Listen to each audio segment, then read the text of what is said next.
നമുക്ക് ആദർശിന്റെയും നയനയുടെയും നാളത്തെ നല്ലൊരു വിശേഷം കേട്ടാലോ? അങ്ങനെ നാളത്തെ വിശേഷത്തില് നന്ദു അനിയും കൂടെ സംസാരിച്ചുകൊണ്ട് നിൽക്കുന്നതെല്ലാം അവിടെ നിന്നിട്ട് വേണു വീഡിയോ പിടിക്കുന്നുണ്ടായിരുന്നു. വേണുവിന്റെ മനസ്സിലെ ഗൂഢലക്ഷ്യം വേറൊന്നുമല്ല, ഈ വീഡിയോ അനന്തപുരിക്കാർക്ക് അയച്ചു കൊടുക്കണം, ഹനാമയ്ക്ക് ഇട്ടു കൊടുത്താൽ മതി. പിന്നെ അവള് ഇത് ന്യൂസിനകത്ത് പറയുന്ന പോലെ ആയിരിക്കും, എല്ലാവർക്കും ഇട്ട് കൊടുത്തോളും, എല്ലാരെയും കാണിച്ചോളും. പിന്നെ കാര്യങ്ങളൊക്കെ കുറച്ചുകൂടി എളുപ്പമായി. ആ ഒരു ചിന്തയോട് കൂടിയിട്ട് വേണു അവിടെ നിന്ന് അങ്ങോട്ടേക്ക് പോവാണ്. ഈ സമയത്ത് നന്ദു അനിയോട് പറഞ്ഞു, ദേ ഒരു കാര്യം ഞാൻ പറഞ്ഞേക്കാം, നീ ഇതുപോലെ ഒന്നും ചിന്തിക്കരുത്, എന്നെ കിട്ടില്ല എന്ന് വെച്ചിട്ട് നീ ആത്മഹത്യ ചെയ്യാൻ പോവോ? ഇത് കേട്ടുകഴിഞ്ഞപ്പോൾ അനി പറഞ്ഞു, എനിക്ക് വേറൊരു നിവൃത്തിയില്ല, നീ ഇല്ലെങ്കിൽ എനിക്ക് ജീവിക്കാൻ പറ്റില്ല എന്ന് പറയണം. അത് കേട്ടുകഴിഞ്ഞപ്പോൾ നന്ദു പറഞ്ഞു, ഇങ്ങനൊന്നും പറയരുത് അനി, നിനക്ക് ഒരു ഭാര്യ ഉണ്ടെന്നുള്ള കാര്യം നിനക്ക് അറിയാൻ പാടില്ല എന്നൊക്കെ ചോദിക്കണം. എൻ്റെ മനസ്സ് ഞാൻ പറഞ്ഞല്ലോ, എൻ്റെ മനസ്സിന് മുഴുവൻ നീയുണ്ട്. പക്ഷെ നമുക്ക് രണ്ടുപേർക്കും ഒന്നിക്കാൻ പറ്റില്ല. നീ ആ സാഹചര്യം മനസ്സിലാക്കുക, എൻ്റെ മനസ്സിലെ സംഘർഷാവസ്ഥ നീ ഒന്ന് മനസ്സിലാക്കുക എന്നൊക്കെ പറഞ്ഞ് അനിയെ ഒന്ന് കൺവിൻസ് ചെയ്യിക്കാനായിട്ട് നന്ദു ശ്രമിക്കുന്നുണ്ട്. ഈ സമയത്ത് അനിക്കതൊന്നും കേട്ടിട്ട് ഒന്നും ആയില്ല. അനി പറഞ്ഞു, എന്നാലും ഒരു കാര്യത്തിൽ എനിക്ക് സന്തോഷമുണ്ട്, കാരണം നീ എന്നെ സ്നേഹിക്കുന്നുണ്ടല്ലോ ഇപ്പം, അത് നിന്റെ നാവിൽ നിന്ന് എനിക്ക് അറിയാൻ കഴിഞ്ഞു. അതിലെനിക്ക് ഒത്തിരി സന്തോഷമുണ്ട് നന്ദു. ഇപ്പൊ എനിക്ക് തോന്നുന്നുണ്ട് ആ പോലീസ് സ്റ്റേഷനിൽ ഉണ്ടായ കാര്യങ്ങളൊക്കെ നല്ലതിന് വേണ്ടായിരുന്നു, അതുകൊണ്ടല്ലേ ഇപ്പൊ ഇങ്ങനെയൊക്കെ സംഭവിച്ചേ, അല്ലെങ്കിൽ നീ എന്നെ ഒന്നും ഒഴിവാക്കി നിർത്തത്തല്ലേ ഉള്ളൂ എന്നൊക്കെ പറയണം. അത് കേട്ട് കഴിഞ്ഞപ്പോഴത്തേനും നന്ദു പറഞ്ഞു, അനി നീ ഇനി വീട്ടിലേക്ക് പോകാൻ നോക്ക്, നീ ഇനി ഇവിടെ നിൽക്കണ്ടെന്ന് പറയണം, നിന്നാ ശരിയാകത്തില്ല എന്ന് പറയണം.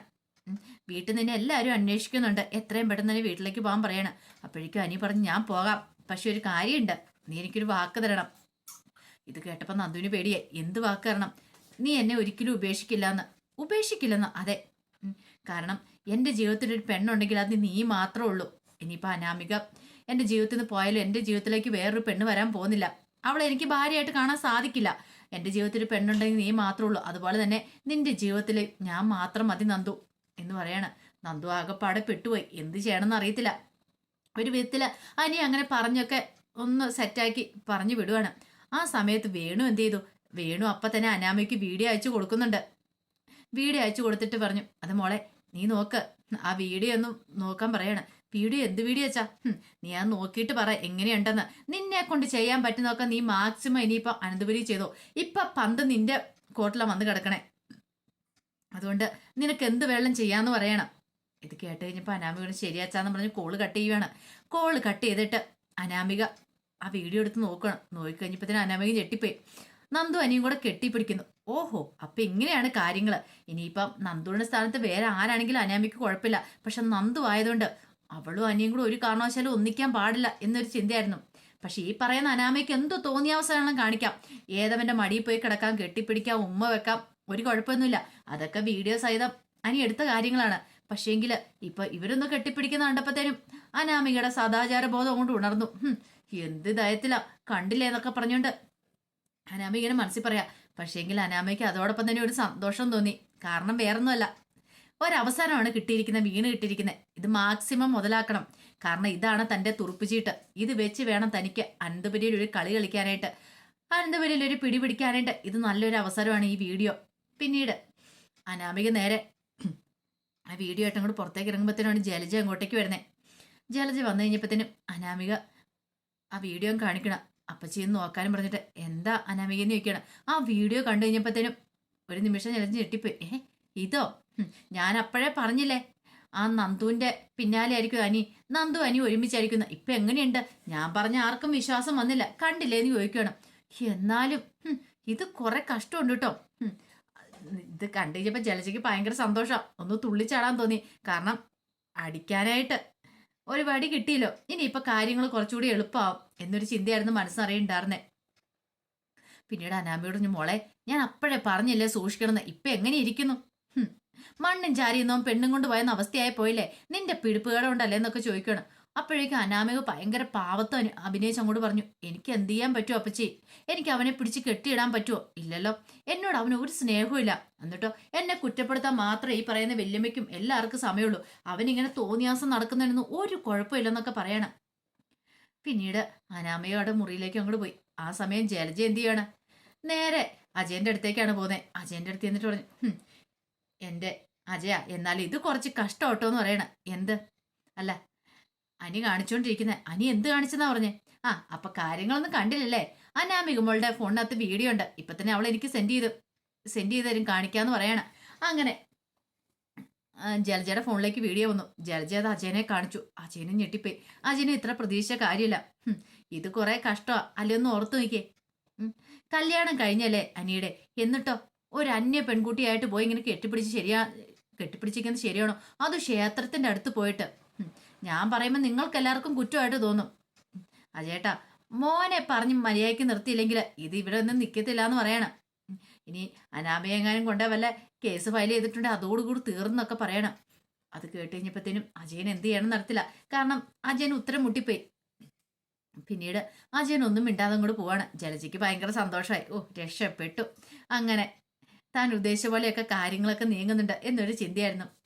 ഈ സമയത്ത് വേണു വീട്ടിലേക്ക് വന്നു. വേണു വീട്ടിലേക്ക് നിന്ന് രേവതി കാത്തിരിക്കുന്നുണ്ടായിരുന്നു. ഇത് എവിടെ പോയതാ? എത്ര സമയം ഞാൻ വെയിറ്റ് ചെയ്ത് നിൽക്കുന്നു. ഉറക്കം വന്നിട്ട് മനുഷ്യനെ കണ്ണ് കാണത്തില്ല എന്നൊക്കെ പറയണം. അപ്പോഴേക്കും വേണു പറഞ്ഞു, എടി നീ ഉറങ്ങാൻ വരട്ടെ, നിനക്ക് സന്തോഷമുള്ള കാഴ്ച കാണിച്ചു തരാന്ന് പറയണ.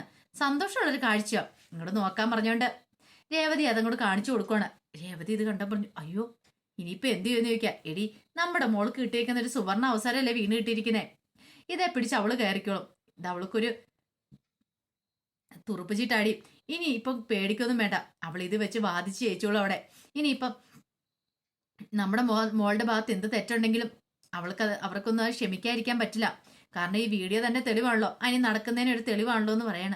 രേവതി പറഞ്ഞു, എന്നാലും ആ നന്ദു എന്ന് പറയുന്ന പെണ്ണ് പാത്തും പതുങ്ങി ഇരുന്നിട്ട്, ഞാൻ അപ്പോഴാ പറഞ്ഞില്ലേടി അവള് ശരിയല്ലെന്ന്. അവള് പമ്മി കൂടി ഇരുന്നിട്ട് അവൾ നൈസായിട്ട് പണി ഒപ്പിച്ചോണ്ടിരിക്കുവാന്ന് പറയണം. രേവതി പറഞ്ഞു, കിട്ടാനുള്ളതൊക്കെ മേടിച്ചിട്ട് എത്രയും പെട്ടെന്ന് നമ്മുടെ മോളോട് ഇങ്ങോട്ടേക്ക് പോരാൻ പറയണം.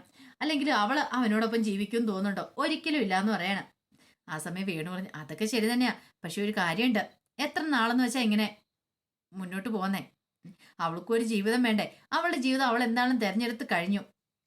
പക്ഷെ അനിയുമായിട്ട് പിരിയാണെങ്കിൽ അതിന് കുറച്ച് കാര്യങ്ങളൊക്കെ ഇല്ലേ. പെട്ടെന്ന് അങ്ങ് പിരിഞ്ഞിട്ട് ഇങ്ങോട്ട് പോന്നിട്ട് കാര്യമില്ലോ. കിട്ടേണ്ടതൊക്കെ വാങ്ങിച്ചോണ്ട് പോന്നിട്ടല്ലേ കാര്യമുള്ളതെന്നൊക്കെ പറയണം. ആ സമയത്ത് പിന്നീട് ജാനകി ഈ കാര്യം അറിഞ്ഞു. ജാനകി അറിഞ്ഞു കഴിഞ്ഞപ്പോഴത്തേനും ജാനകി നേരെ അവളുടെ അടുത്തേക്ക് വരുവാണ്, അനാമയുടെ അടുത്തേക്ക് വരുവാണ്. അനാമയുടെ അടുത്ത് വന്നിട്ട് പറഞ്ഞു, മോളെ ഇത് കേട്ട് കഴിഞ്ഞപ്പോഴത്തേനും അനാമ ഇങ്ങോട്ട് പൊട്ടിക്കരയാണ്. കണ്ടില്ല അമ്മേ, ഞാൻ എന്തിനാ ഇവിടെ ഇരിക്കുന്നേ? എനിക്ക് എന്തെങ്കിലും ഒരു വില തരുന്നുണ്ടോ അനി ഇപ്പോഴും ആ നന്ദുവിന്റെ പിന്നാലെയാ. കണ്ടില്ലേ, കല്യാണം കഴിഞ്ഞിട്ട് ചെയ്യുന്ന കാര്യമൊക്കെ കല്യാണത്തിന് മുമ്പ് ചെയ്യുന്ന കണ്ടോ? അപ്പൊ ഞാനിപ്പോ ആരായി? എനിക്ക് എന്തെങ്കിലും വിലയുണ്ടോ? ഒരു ഭാര്യ എന്ന ഉള്ള ഒരു സ്ഥാനത്ത് ഞാൻ ഇവിടെ തുടരുന്നതിൽ വല്ല അർത്ഥമുണ്ടോ? അപ്പോഴേക്കും അവള് പറഞ്ഞു, ജാനകി പറഞ്ഞു, അയ്യോ അങ്ങനൊന്നും പറയല്ലേ മോളെ എന്നൊക്കെ പറയാം. അമ്മേ, ഞാൻ അങ്ങോട്ട് മാറി തന്നേക്കാം, നന്ദുവിനെ ഇങ്ങോട്ട് കൈപിടിച്ച് കയറ്റിക്കോളാൻ പറയണം. അത് കേട്ടപ്പം ജാനകി, മോൾ എന്തൊക്കെയാ പറയണേ? ദേ ഒരു കാര്യം ഞാൻ പറഞ്ഞേക്കാം, അനിയുടെ ജീവിതത്തിൽ ഒരു പെണ്ണുണ്ട്, നീ മാത്രമായിരിക്കും. എൻ്റെ മരുമോൾ എന്ന് നീ മാത്രമായിരിക്കും. വേറെ ആരും ആ സ്ഥാനത്ത് വരാൻ പോകുന്നില്ലെന്ന് പറയണം.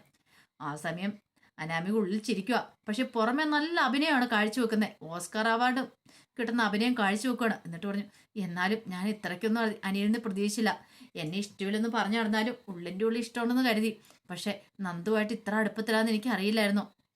ഞാനിനി എന്തിനാ അമ്മ നിൽക്കണേ? ഞാൻ ഇവിടെ നിന്ന് പോയേക്കാന്നൊക്കെ പറയണം. മോളെ അങ്ങനെ നീ പോവരുത്, അവനിങ്ങോട്ടേക്ക് വരട്ടെ, ഞാൻ ചോദിച്ചിട്ടുള്ളൂ. ഞാൻ അപ്പോഴേ അമ്മയോട് പറഞ്ഞില്ലേ ആ നന്ദുവിന്റെ പിന്നാലെ ആയിരിക്കും അവനെന്ന്. അതുപോലെ തന്നെ നന്ദു അവനെ വല വീശി പിടിച്ചിരിക്കും അമ്മേ. എല്ലാത്തിനും കാരണം നന്ദു എന്ന് പറയുന്നവളാ. അതെനിക്കറിയാം മോളെ. ഈ നയനെയും എല്ലാവരും സപ്പോർട്ട് ചെയ്ത് കൊടുക്കുവാന്ന് എനിക്ക് തോന്നണേന്നൊക്കെ പറയണം. അങ്ങനെ അനാമിക ഉദ്ദേശിച്ച പോലെയൊക്കെ കാര്യങ്ങൾ നടന്നു. ജാനകിയാണ് ആകെപ്പാടെ കട്ട കലിപ്പോട് കൂടിയിട്ട് നേരെ അജയന്റെ അടുത്തേക്ക് വിടുകയാണ്. അജയന്റെ അടുത്ത് എന്നിട്ട് പറഞ്ഞു, അജയേട്ടാ ഇന്ന് അവൻ വരുമാൻ രണ്ടിലൊന്ന് തീരുമാനിക്കണം. ഇതങ്ങനെ വെറുതെ വിട്ടിട്ട് കാര്യമില്ല. കുറെ കാലമായി മനുഷ്യൻ സഹിക്കുന്നു ക്ഷമിക്കുന്നു, എല്ലാത്തിനും ഒരു പരിധി ഉണ്ടെന്ന് പറയണം. ഇത് കേട്ടപ്പോൾ അജയൻ പറഞ്ഞു, എന്ത് ചെയ്യാൻ പറ്റുമെന്നോ? അവനെ വിളിച്ച് രണ്ടെണ്ണം കൊടുക്കണം. എന്നിട്ട് അവിടെ അടങ്ങി ഒതുങ്ങി വീട്ടിൽ കയറി ഇരിക്കാൻ പറയണം. കണ്ട പെണ്ണുങ്ങളുടെ ഊരി ചുറ്റാനല്ല, പ്രത്യേകിച്ച് ആ മൊട്ടേച്ചിയുടെ കൂടെ. എടി അതൊക്കെ നടക്കുന്ന കാര്യമാണോ? അവനെ പിടിച്ച് തല്ലി അടിച്ച് വീട്ടിൽ ഒതുക്കിയിരുത്താൻ പറ്റുന്ന കാര്യമാണോ? പിന്നെ അവൻ കല്യാണം കഴിഞ്ഞാന്ന് അവനൊരു ബോധമില്ല, അവന്റെ കല്യാണം കഴിഞ്ഞാന്ന്. പക്ഷേങ്കിൽ ബോധമുള്ള നമ്മളെങ്കിലും ചെയ്യണ്ടേന്ന് ചോദിക്കുകയാണ്. ഇത് കേട്ടുകഴിഞ്ഞപ്പോൾ അജയൻ പറഞ്ഞു, ദേ ജാനകി, നമുക്ക് പറയുന്നതിന് പ്രവർത്തിക്കുന്ന എല്ലാത്തിനും ഒരു പരിധിയുണ്ട്, അറിയാലോ. അത് കഴിഞ്ഞ പിന്നെ ഒന്നും ചെയ്യാൻ പറ്റില്ല എന്ന് പറയണം. ഇനിയിപ്പം അനാമയുടെ സ്വഭാവം നല്ലതല്ല. അനാമയുടെ സ്വഭാവം നല്ലതായിരുന്നെങ്കിൽ അവനെ നേരെയാക്കാനല്ലേ ശ്രമിക്കുള്ളൂ. പക്ഷെ അവൾ എന്താ ചെയ്യുന്നേ? അപ്പൊ അവളും അതുപോലെ തന്നെ പോയിക്കൊണ്ടിരിക്കുവല്ലേ. ഇത് കേട്ടപ്പോൾ ജാനകിക്ക് ഇഷ്ടപ്പെട്ടില്ല. വെറുതെ എൻ്റെ മോളെ കുറ്റപ്പെടുത്താൻ വരില്ല എന്നൊക്കെ പറഞ്ഞുകൊണ്ട് അജയനോട് ദേഷ്യപ്പെടുവാണ്. ഈ സമയത്ത് നന്ദു വീട്ടിലേക്ക് വന്നു. നന്ദു വീട്ടിലേക്ക് വന്നു. കനകയും ഗോവിന്ദനും ഉറങ്ങാതിരിക്കുന്നുണ്ടായിരുന്നു. പിന്നീട് ചോദിച്ചു, അല്ല അനിയെ കണ്ടോ, എന്തായി മോളെ കാര്യങ്ങളെന്നൊക്കെ ചോദിക്കുകയാണ്. അപ്പോഴേക്കും നന്ദു പറഞ്ഞു, കണ്ടു എന്ന് പറയണ. എന്നിട്ടോ അവനവിടെ ആൾത്തറയുടെ അവിടെ ഇരിക്കുന്നുണ്ടായിരുന്നു. അവനെ വീട്ടിലേക്ക് പറഞ്ഞു വിട്ടാ പോന്നേന്ന് പറയാ. അല്ല മോളെ, നീ ഇപ്പൊ അങ്ങോട്ടേക്ക് പോകണ്ടായിരുന്നു, അവനെ കണ്ട് സംസാരിക്കണ്ടായിരുന്നു പറയണ. പിന്നല്ലാതെ സംസാരിക്കാതെ വല്ലതും നടക്കും അമ്മേ.